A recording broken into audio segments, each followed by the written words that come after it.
Hello everyone, welcome to my YouTube channel. Biology by Abhishek sir. In this lecture, I am discuss about digestion in amoeba. तो बेटा जो आज का जो lecture होने वाला है ना, उसमें हम अमीबा का डाइजेशन देखेंगे कि जो अमीबा है, जो यूनिसेलुलर ऑर्गेनिज्म अमीबा है, इसमें डाइजेशन कैसे होता है। तो उसके डाइजेशन को समझने से पहले हम थोड़ा सा जान लेते हैं कि बेटा डाइजेशन क्या है। तो अगर डाइजेशन को हम सिंपल में हम डिफाइन करना चाहें तो बोल सकते हैं it is a biological process in which break down of large particle into simple diffusible particle is called digestion. हमने क्या बोला कि जो आपका जो डाइजेशन है वो एक ऐसा प्रोसेस है जिसमें लार्ज पार्टिकल को सिंपल डिफ्यूजिबल पार्टिकल में कन्वर्ट करते हैं, जिसको हम डाइजेशन बोलते हैं। अब शायद आपको पता हो कि जो आपका जो डाइजेशन है वो दो टाइप का है, एक आपका है इंट्रासेलुलर, एक आपका है एक्स्ट्रा सेलुलर डाइजेशन। तो जो आपका अमीबा है ना बेटा, इसमें इंट्रासेलुलर डाइजेशन पाया जाता है, मतलब ऐसा डाइजेशन जो सेल के अंदर हो। कि when digestion occur inside the cell,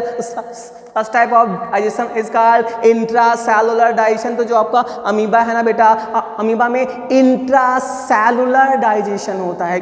ऐसा मतलब वो फूड पार्टिकल को बाहर से लेगा, फूड पार्टिकल को बाहर से लेगा और बाहर से वो लेने के बाद उसको फिर डाइजेस्ट कर देगा, मतलब सेल के अंदर वो लेके डाइजेशन का प्रोसेस जो है वो कंप्लीट हो। तो ऐसे प्रोसेस को हम इंट्रासेलुलर या ऐसे डाइजेशन को हम इंट्रासेलुलर डाइजेशन बोलते हैं। अब देखो, अगर अमीबा की बात करें ना हम, तो अमीबा भाई यूनिसेलुलर ऑर्गेनिज्म है। कैसा ऑर्गेनिज्म है? जो आपका अमीबा है वो यूनिसेलुलर ऑर्गेनिज्म है, इर्रेगुलर शेप का होता है, ये सब आप लोग जानते ही हैं। तो है क्या ना, जब अमीबा के पास कोई फूड पार्टिकल आएगा, समझना, जब अमीबा के पास कोई फूड पार्टिकल आएगा तो अपने बॉडी से एक फिंगर लाइक प्रोजेक्शन का वो फॉर्मेशन वो कर लेगा। सिंपल समझो, फूड आया, वो फिंगर लाइक प्रोजेक्शन का फॉर्मेशन किया और उस फूड को इनगल्फ कर लेगा, मतलब अंदर वो ले लेगा। और फिर जब अंदर वो ले लेगा तो वैक्यूल का फॉर्मेशन होगा।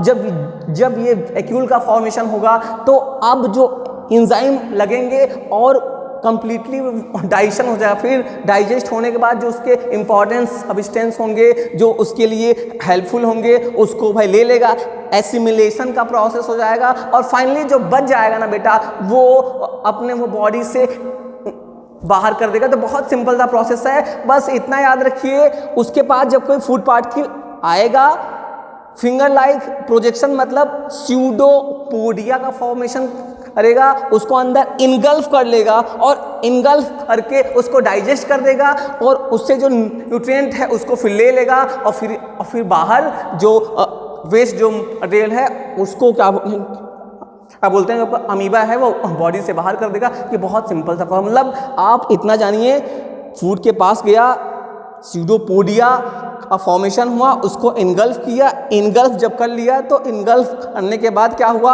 अभी उसको एंजाइम के हेल्प से डाइजेस्ट कर लेगा और डाइजेस्ट करने के बाद एसिमिलेशन का प्रोसेस होगा। मतलब एसिमिलेशन एक ऐसा प्रोसेस है जिसमें जो आपका अमीबा है ना, वो जो न्यूट्रिएंट होगा जो फूड का, उसका भाई यूज कर लेगा अपने ग्रोथ में या और सब कामों में, और जो मतलब वेस्ट प्रोडक्ट होगा उसको क्या बोलते हैं, बॉडी से बाहर कर देगा। एक बात और जानिए, कभी कभी आता है कि अगर कंप्लीट जो डाइजेशन है ना अमीबा को, इसको 4-5 स्टेप में भी हम पढ़ सकते हैं।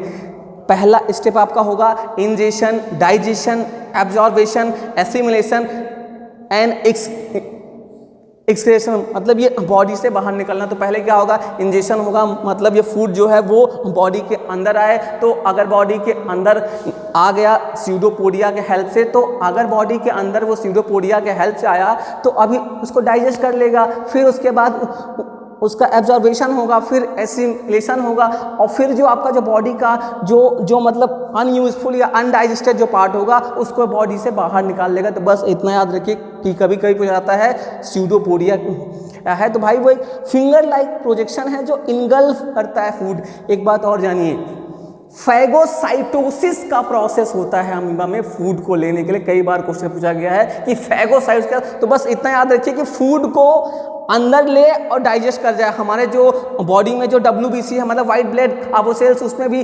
फैगोसाइटोसिस का प्रोसेस होता है। इस लेक्चर में इतना ही। अगर वीडियो आपको पसंद आया हो तो लाइक कर दीजिए और अगर चैनल पे नए हो तो सब्सक्राइब करना बिल्कुल मत भूलिए। Thank you.